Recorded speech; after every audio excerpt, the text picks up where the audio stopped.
The colony on Velar 7 was beautiful in the morning light. 2 million humans had built their lives there over 50 years. Children played in parks. Farmers grew food in glass domes. Miners worked deep underground, pulling precious metals from the rock. It was a good life, far from Earth but still carrying the heart of humanity within it. Admiral received the message while eating breakfast with his granddaughter on Earth. She was 7 years old, visiting from Velar 7 with her mother. His daughter had married a mining engineer and moved to the colony 10 years ago. Missed them terribly, but he understood. Young people needed to build their own lives. The message came from the Galactic Council. Read it 3 times to make sure he understood.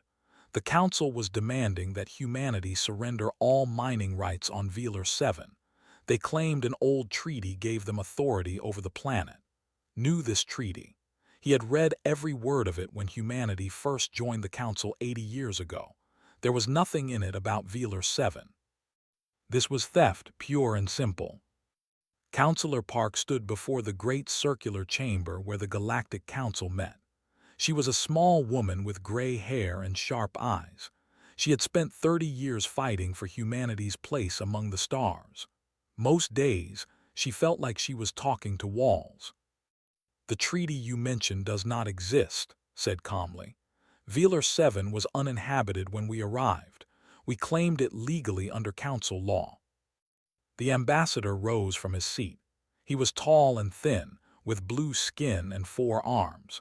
His species had ruled the council for 3,000 years. They looked at humans the way humans once looked at insects. "Perhaps your primitive record-keeping failed you," the ambassador said. His voice dripped with contempt. "The council has decided.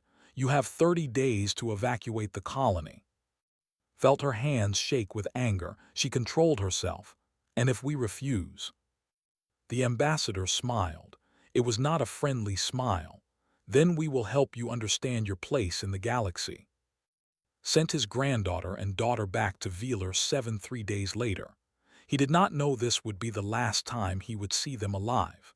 If he had known, he would have held them longer. He would have memorized every detail of their faces. He would have told them he loved them one more time. Instead, he kissed them goodbye at the spaceport and returned to his work. There was a crisis coming, and Earth needed its admiral. The fleet arrived at Velar 7 on a Tuesday morning. 12 massive warships surrounded the small blue planet. The colony's defense force consisted of 4 old patrol ships and a few hundred soldiers.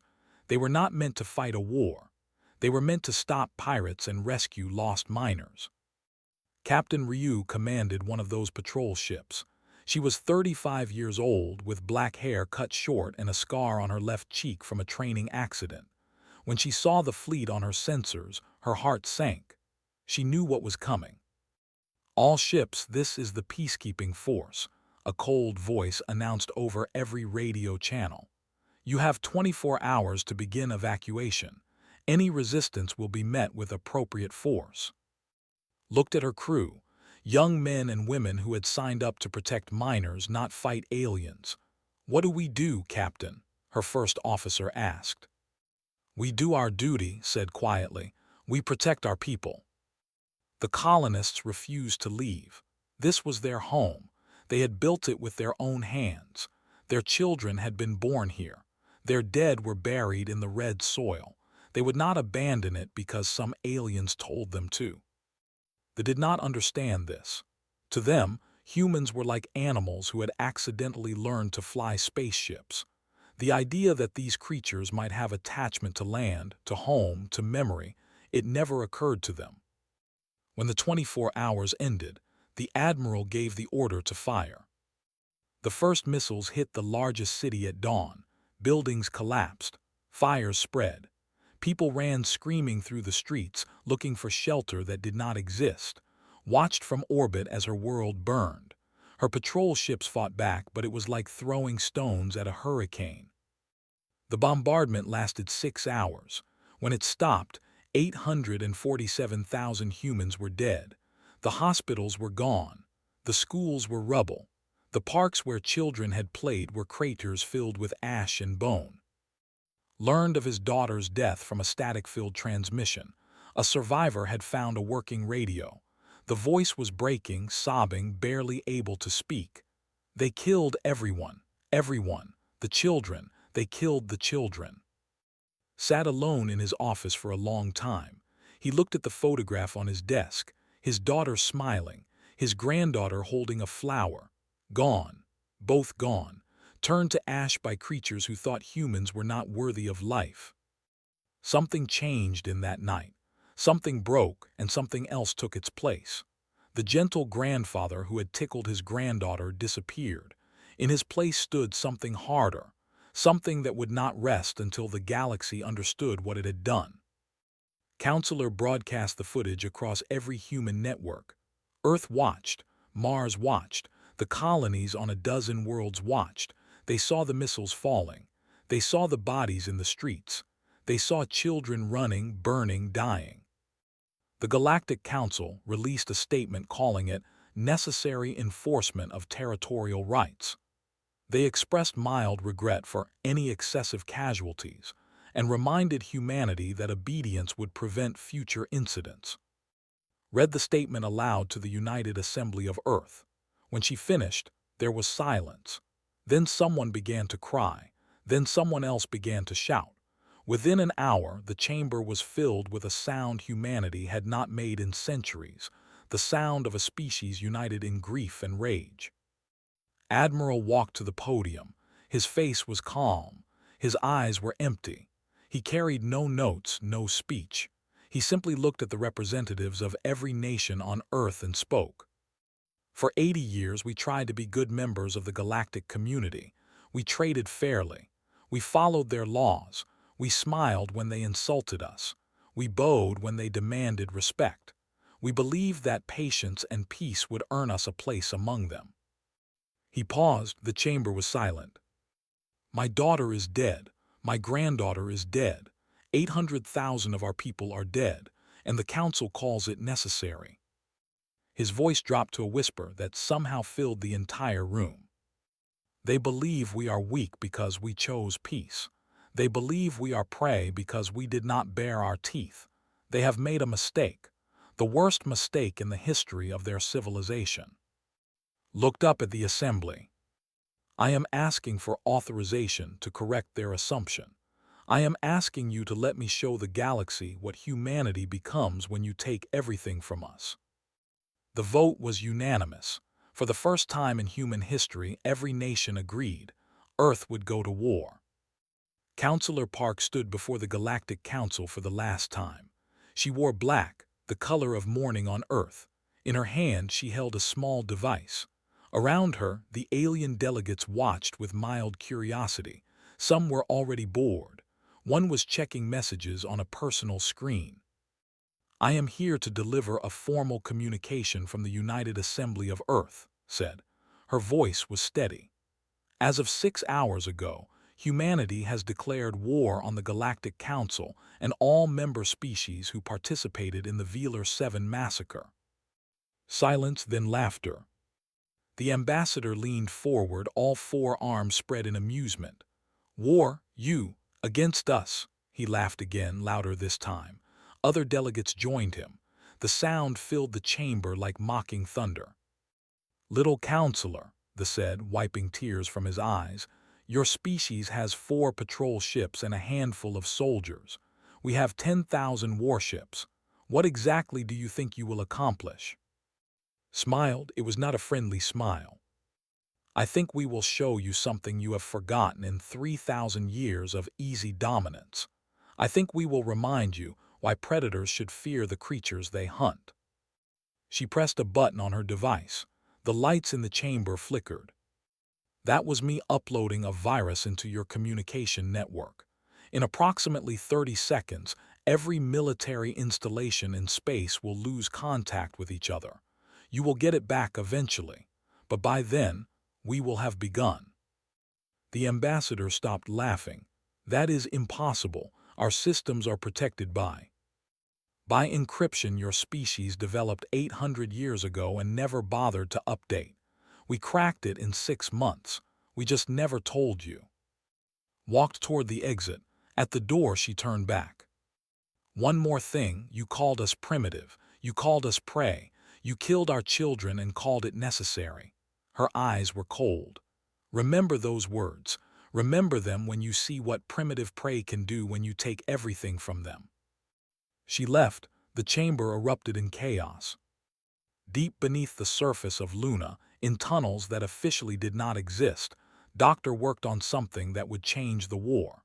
She was 52 years old, with white streaks in her black hair and hands that never stopped shaking slightly. She had been working on this project for 20 years, and almost no one knew it existed. Project Aegis, weapons designed specifically to defeat alien technology. Humanity had joined the Galactic Council 80 years ago. They had been treated as inferiors from the first day. Their requests for technology sharing were, their scientists were mocked, their military was dismissed as a joke. So humanity did what it always did. It adapted, it learned, it built in secret. Doctor held up a small missile, no bigger than her arm. "This is the I-7. It generates an electromagnetic pulse specifically tuned to shield frequencies. One hit, and their shields collapse for approximately 4 minutes, long enough for our conventional weapons to tear them apart." General nodded slowly. He was a thick man with gray hair and a face like carved stone. He had spent 40 years preparing for a war everyone told him would never come. "How many do we have?" 12,000, and we can produce 500 more each week." "What about their shields use different technology." Doctor smiled and pulled out another device. "The I-9, different frequency, same result." Allowed himself a rare smile. "Doctor, you may have just saved humanity." "I have not saved anything yet," replied. "I have just given us a chance. The rest is up to you." Admiral stood on the bridge of the command ship Unity and looked at the fleet assembled around him.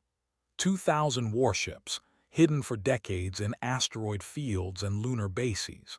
Ships that the galaxy did not know existed. Ships built by people who understood that peace only lasts as long as you can defend it. Captain Ryu commanded the destroyer Indomitable. She had escaped Velar 7 with 37 survivors crowded into her small ship. She had watched her world burn. Now she was going back. "Admiral," she said over the secure channel, "the fleet is ready." "All ships," his voice carried across 2,000 bridges, "you know what happened at Velar 7. You know why we are here. Some of you lost family. Some of you lost friends. All of you lost something." He paused. "The galaxy thinks we are weak. They think we are prey. They think they can kill our children and face no consequences. Today, we teach them otherwise." On the Indomitable, Lieutenant checked his fighter one last time. He was 23 years old, the youngest pilot in the fleet and possibly the best. His hands were steady. His heart was not. "Scared?" asked, appearing behind him. "Terrified," admitted. "Good, fear keeps you sharp. Overconfidence gets you killed." She put a hand on his shoulder. "Just remember what we are fighting for. Remember Velar 7. "I remember," said quietly. "My sister was there. She worked at the hospital." Squeezed his shoulder. "Then make them remember, too." The Galactic Council held an emergency session. The High Command presented their battle plan with absolute confidence. They would send 50 warships to Earth, destroy the human, and end this ridiculous rebellion in a single stroke. "Humans have no real military capability," the High Admiral explained. "They have perhaps 50 combat-capable ships at most. Our fleet will arrive, demand surrender, and when they refuse, we will reduce their planet to rubble. The other human colonies will surrender immediately." "And if they do not surrender?" Elder asked. He was old, even for he had lived long enough to see empires rise and fall. Something about this situation made him uneasy. "Then we will destroy them as well. Humans breed quickly. If we leave any alive, they might become a problem in a few centuries. Better to remove the threat entirely." The council voted. The extermination order passed with only 3 dissenting voices. Elder was one of them. No one listened to him. Across the galaxy, Ambassador worked in shadows. He visited neutral species who had long grown tired of Council arrogance. He did not ask them to fight. He only asked them to watch, to see what the Council really was, to see what humanity would become. "We do not seek to rule the galaxy," he told the delegation. "We only seek justice, and when justice is served, we will offer something the Council never has: true partnership, fair trade, mutual respect." The ambassador studied him with 6 unblinking eyes. "And if you lose?" "Then you will have lost nothing by listening. But if we win," smiled, "if we win, you will want to have been our friend." The first battle happened 3 weeks after the declaration of war. A patrol encountered a human convoy near the border. The move to intercept, expecting easy prey. They found Captain Ryu and 12 destroyers waiting in ambush. The battle lasted 47 minutes. They had better shields, better weapons, better ships, but their shields failed when the I-7 missiles hit. Their formations scattered when human fighters swarmed them from unexpected angles. Their morale collapsed when they realized they were losing to the species they had dismissed as animals. Stood on her bridge and watched the last ship explode. "Send a message to their high command," she ordered. "Tell them this is just the beginning. Tell them we are coming for everything they took from us. Tell them we do not forget and we do not forgive." Lieutenant, his fighter docked safely in the hangar, listened to the message being transmitted. His hands were still shaking from combat, but somewhere deep inside, something that had been broken since his sister died began to heal. The galaxy was about to learn what humanity could do. The war had been going for 2 months. The Galactic Council had expected it to last 2 days. Instead, they were losing, badly. Admiral stood in the command center of the Unity, studying the holographic map of the galaxy. Blue dots showed human positions. Red dots showed enemy fleets. 2 months ago, the blue had been a tiny cluster around Earth. Now it spread like fire across space. "Status report," he said. "We have taken 14 systems," his aide reported. "Enemy losses exceed 200 ships. Our losses are 37. 37 ships, 37 crews, thousands of lives." Felt each one like a weight on his chest, but he could not stop, not until the job was done. Captain Ryu led the assault on Velar 7. She had dreamed of this moment every night since she fled the burning colony. Now she was back and she had brought friends. The garrison consisted of 80 ships and 3 orbital stations. They had been feeling safe. Velar 7 was deep in Council territory. No enemy had attacked Council space in 500 years. The idea that humans might come here seemed ridiculous. Showed them how wrong they were. The attack came from 3 directions simultaneously. Human ships emerged from hyperspace firing. The I-7 missiles tore through shields like paper. Lieutenant led his fighter squadron through gaps in the enemy formation, destroying weapon systems and engines with surgical precision. "They are trying to call for reinforcements," Ensign reported from her station. She was 26, with quick hands and an ear for patterns. She had intercepted more enemy communications in 2 months than the rest of the fleet combined. "Jam them," ordered. "No one leaves. No one calls for help. This ends here." The battle lasted 9 hours.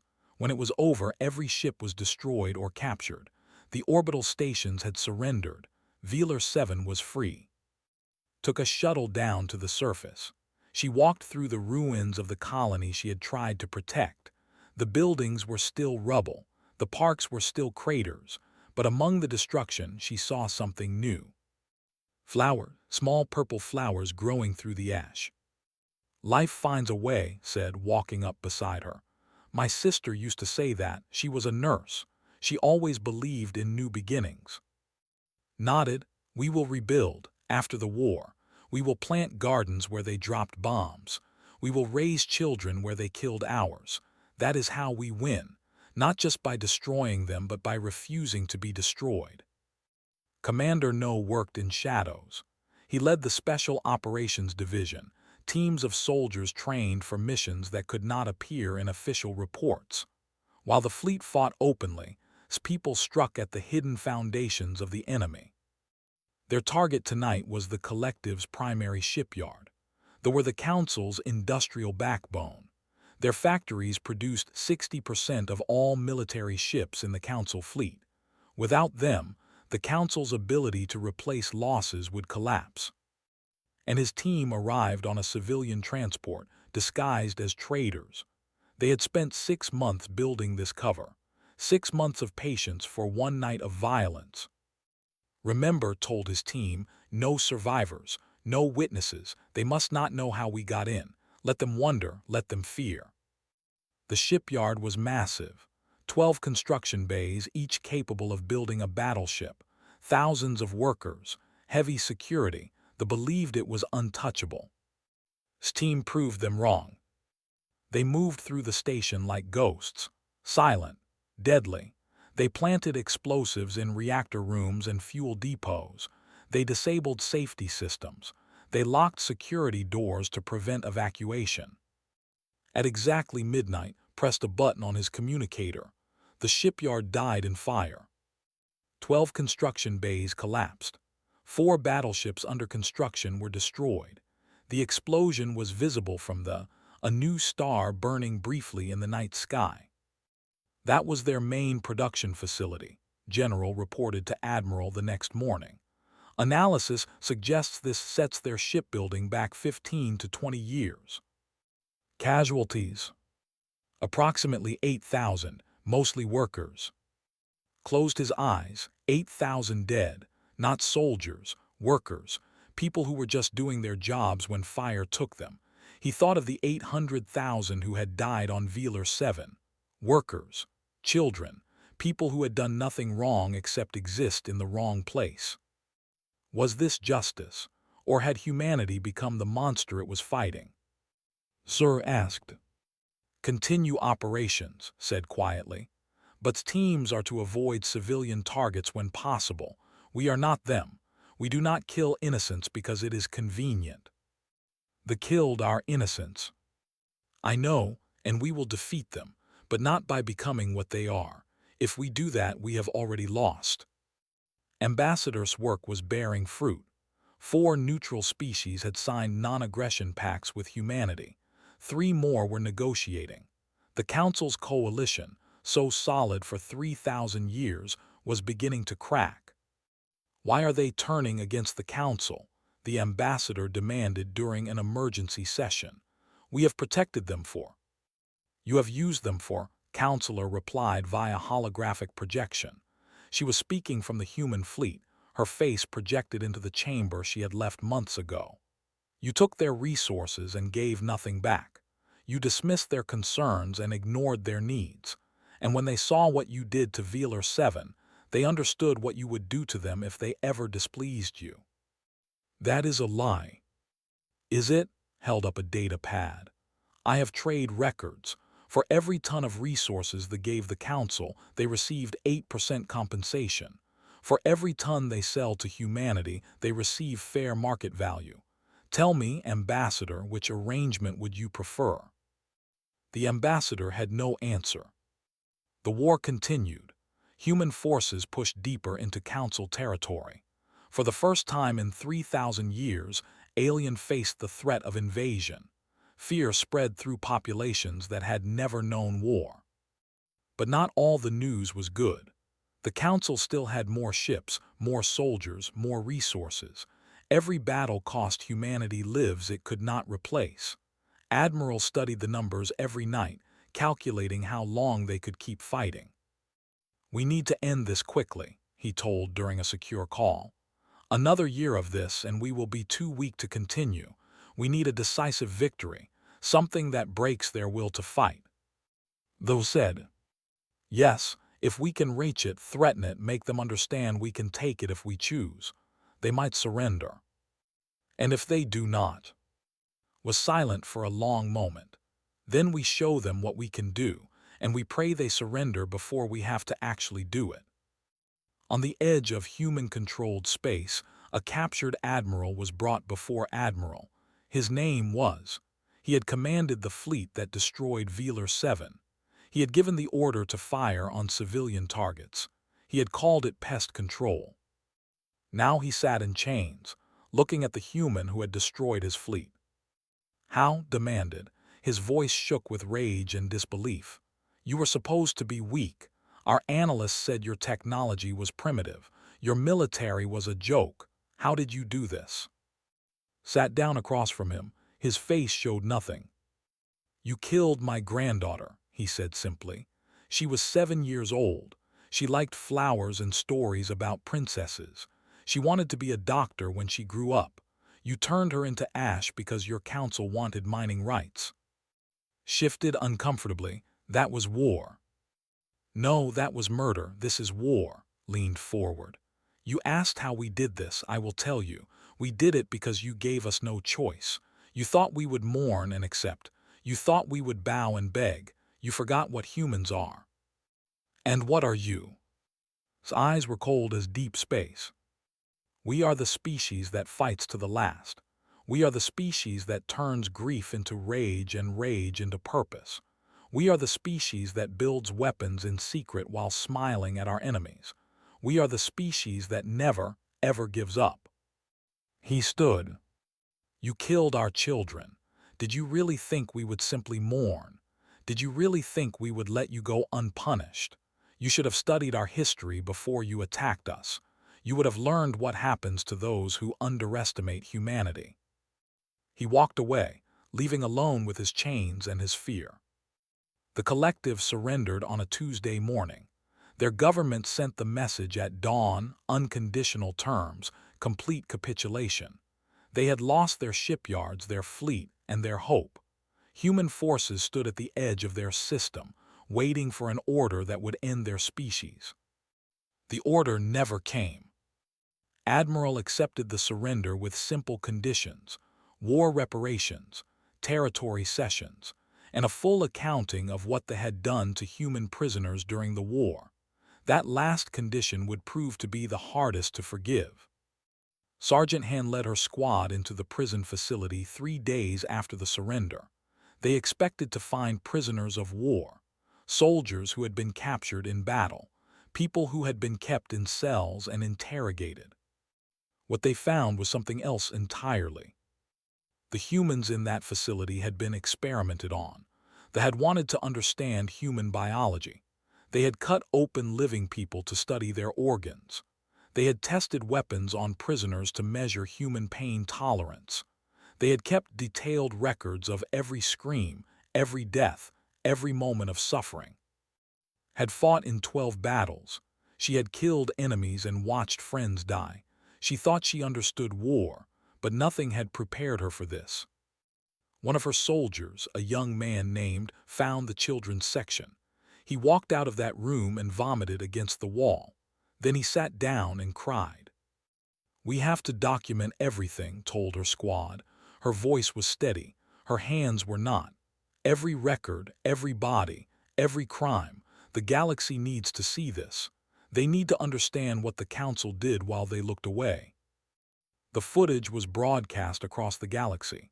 Every species with access to communications saw what they had done.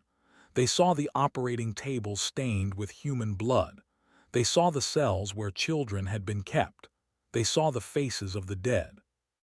The neutral species who had been considering supporting the council changed their minds. 3 more signed alliances with humanity that week. 2 others expelled council ambassadors from there.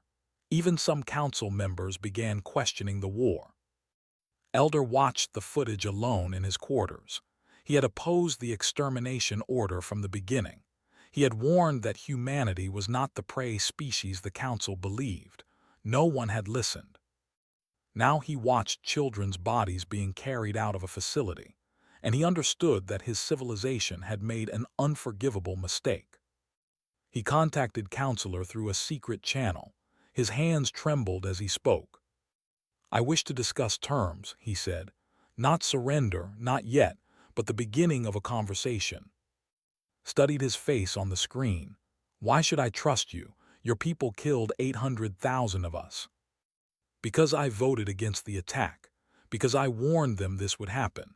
Because I am old, counselor, and I have seen empires fall.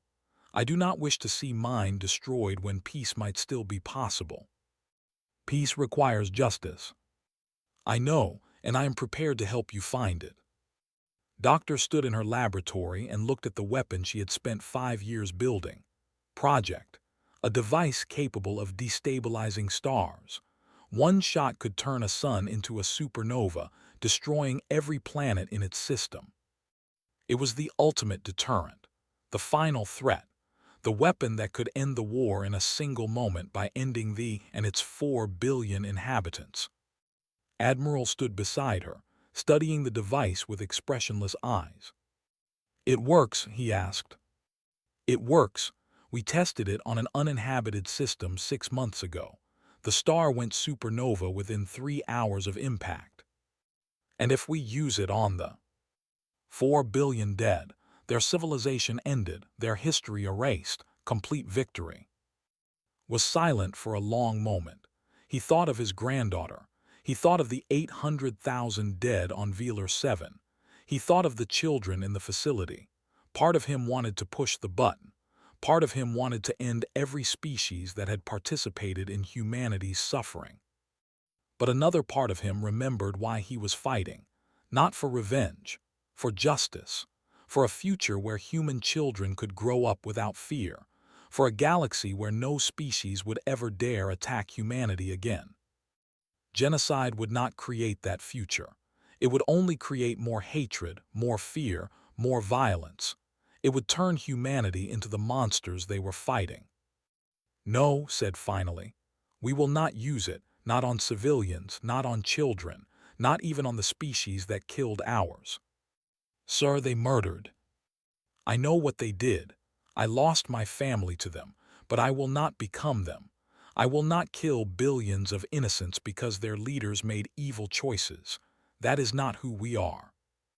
Doctor looked at him for a long moment. Then she nodded slowly. What do you want me to do with it? Keep it ready. Let them know it exists.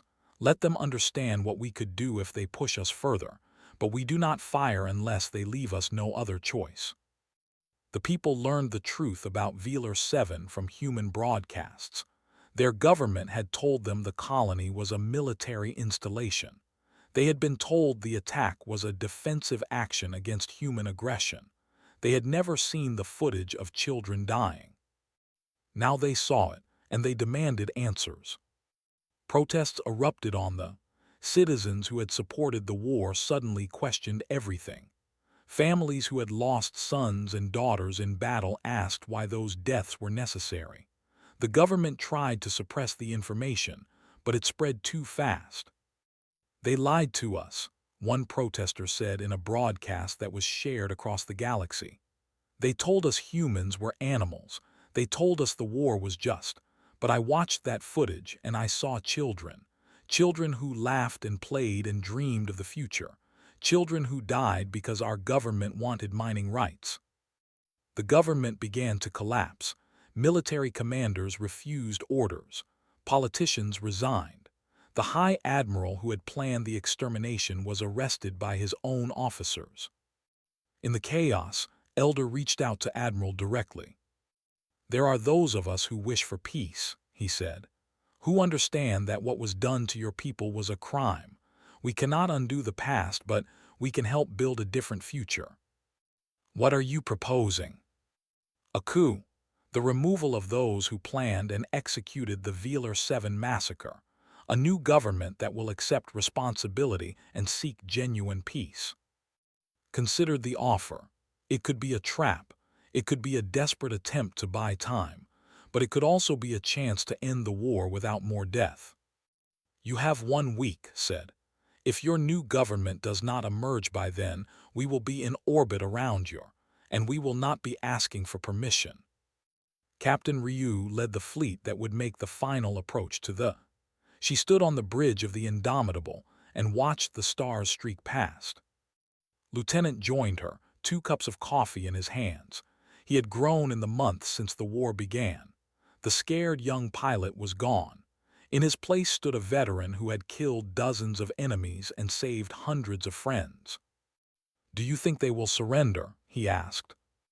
"I do not know, I hope so. I am tired of killing. Even after what they did." Took the coffee and sipped it slowly. "Especially after what they did. Revenge felt good at first. Every ship I destroyed felt like justice for the people I lost. But somewhere along the way, I stopped feeling satisfaction. I just felt tired and sad, and ready for it to be over." "What will you do when it ends?" "I do not know, maybe go back to Velar 7, help rebuild, plant some flowers." She smiled slightly. "My mother used to have a garden. I never understood why she spent so much time on it. Now I think I do. After you have seen so much death, you need to create something alive." Nodded. "My sister would have liked that. She always said healing was more important than hurting." They stood together in silence, watching the stars, waiting for the end of the war or the beginning of the final battle.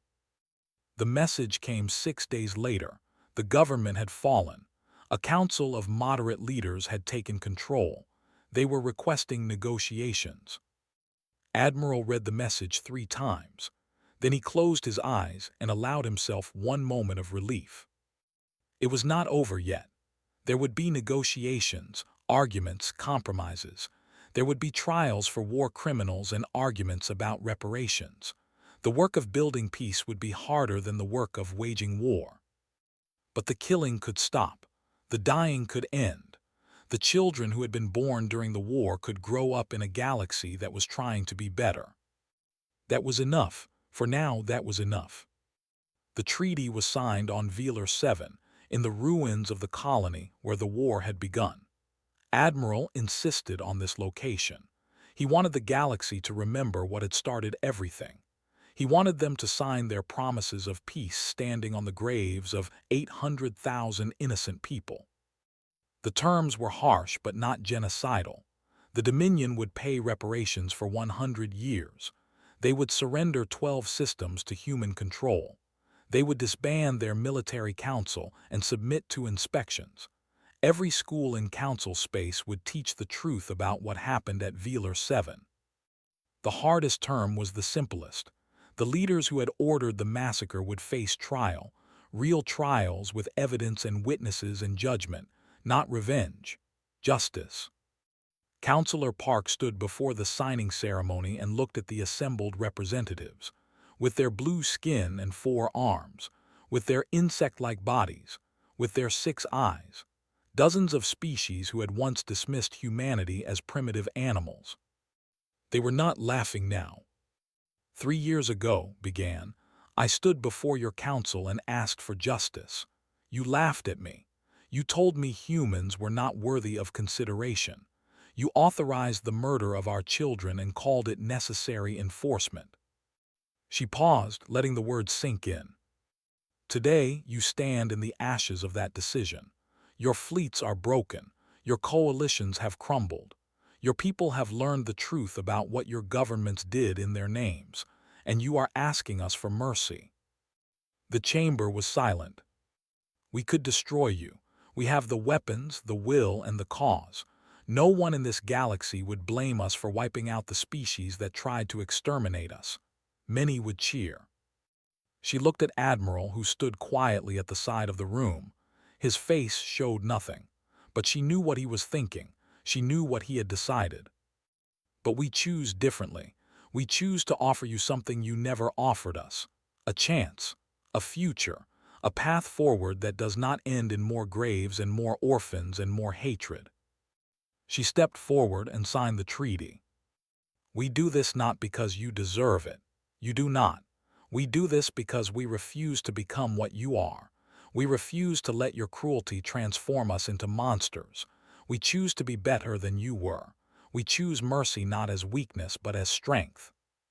One by one, the alien representatives signed. The war was over. Admiral visited his daughter's grave for the first time since the war began. The memorial on Velar 7 was simple. white stones arranged in careful rows, one for each person who had died. His daughter and granddaughter shared a stone, their names carved together in the smooth surface. He knelt in the red soil and placed flowers against the stone. Purple flowers, the kind that had grown wild through the ashes after the bombardment, life finding a way. "I finished it," he said quietly. "The war is over. We won.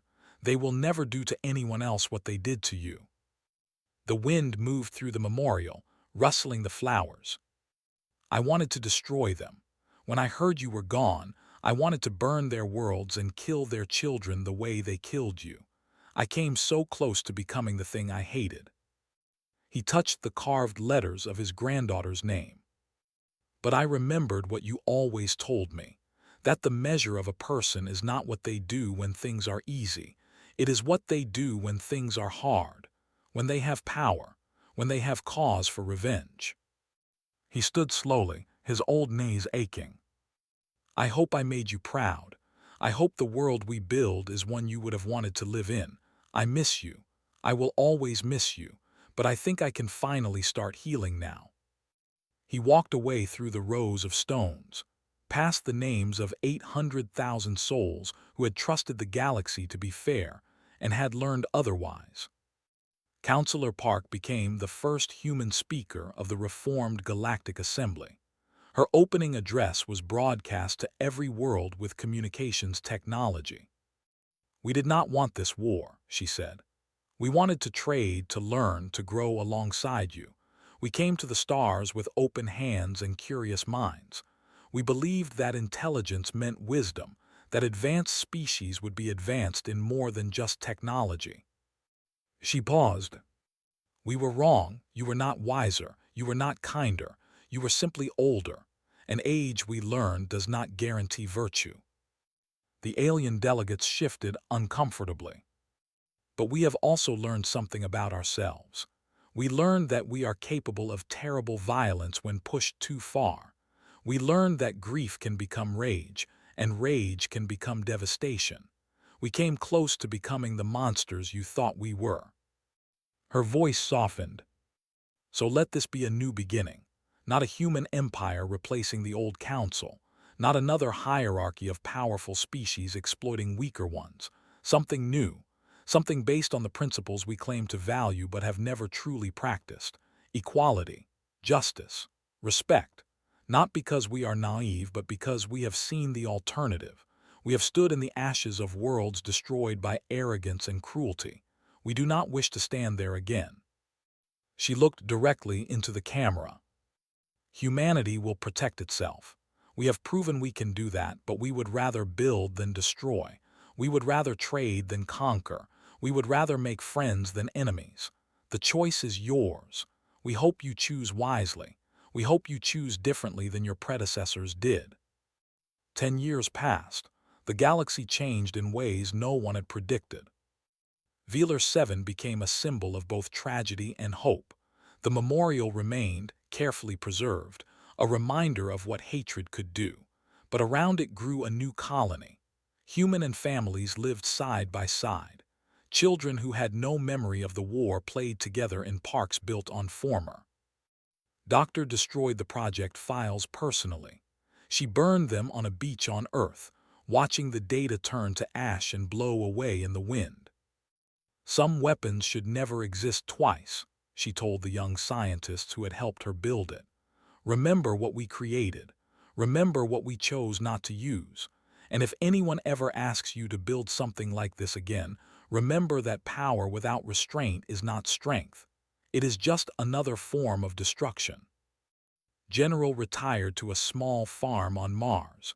He grew vegetables and wrote books about military history. Sometimes young officers visited to learn from him. He always told them the same thing. War is failure. Every battle, no matter how necessary, represents a failure of diplomacy, understanding, or foresight. Learn to fight well, but learn to prevent fighting even better. The best war is the one that never happens. Captain became admiral. She commanded the human defense fleet, a force that no longer had enemies but remained ready just in case. She never had to fire her weapons again. Lieutenant became her second in command. He married a woman he met during a diplomatic mission and had 3 children. His oldest daughter wanted to be a pilot like her father. His son wanted to be a doctor like the aunt he had never met. On a sunny afternoon on New Velar, a joint colony where humans and lived together, Admiral sat in a garden and watched the world go by. He was old now, his hair white, his hands spotted with age. But his eyes were still sharp, still watching, still remembering. A small figure approached him. A child, perhaps 6 years old, with pale blue skin and curious eyes. She had never seen a human up close before. "Hello," she said shyly. "Are you a human?" Smiled, "I am. My grandmother says humans are scary. She says you destroyed whole fleets and burned cities." "We did, a long time ago." "Why?" Considered the question. It was a simple question with a complicated answer, but children deserved simple truths. "Because someone hurt us very badly, and we were angry, and we fought back." "Are you still angry?" He thought about his daughter, his granddaughter, the 800,000 names carved in stone on Velar 7, the years of war and death and grief. "No," he said finally, "not anymore. Anger is like fire, it can keep you warm or burn you up. You have to learn when to let it go." The child nodded solemnly, as if this made perfect sense. "My grandmother also says humans give good flowers. Is that true?" Laughed. It was the first time he had laughed in years. He reached into his bag and pulled out a small purple bloom, the same kind that grew on Velar 7. "Here for you." The child took the flower carefully, her eyes wide with delight. She ran off to show her grandmother, her small feet kicking up dust from the path. Admiral watched from nearby, Lieutenant at her side. They had come to visit their old commander to check on him, to remember together. "Do you think they will ever truly understand us?" asked, watching the child disappear into the distance. Watched sitting alone in the garden, a small smile on his weathered face. She thought about everything humanity had been through. The fear, the rage, the sacrifice, the choice to be merciful when destruction would have been easier. "No," she said, "and perhaps that is for the best. Let them wonder, let them remember, let them never make the same mistake again." The sun set over New Velar, painting the sky in shades of purple and gold. Somewhere in the distance, a child laughed, clutching a flower from a world that had been reborn from ashes. The galaxy had learned its lesson. Humanity had taught it well.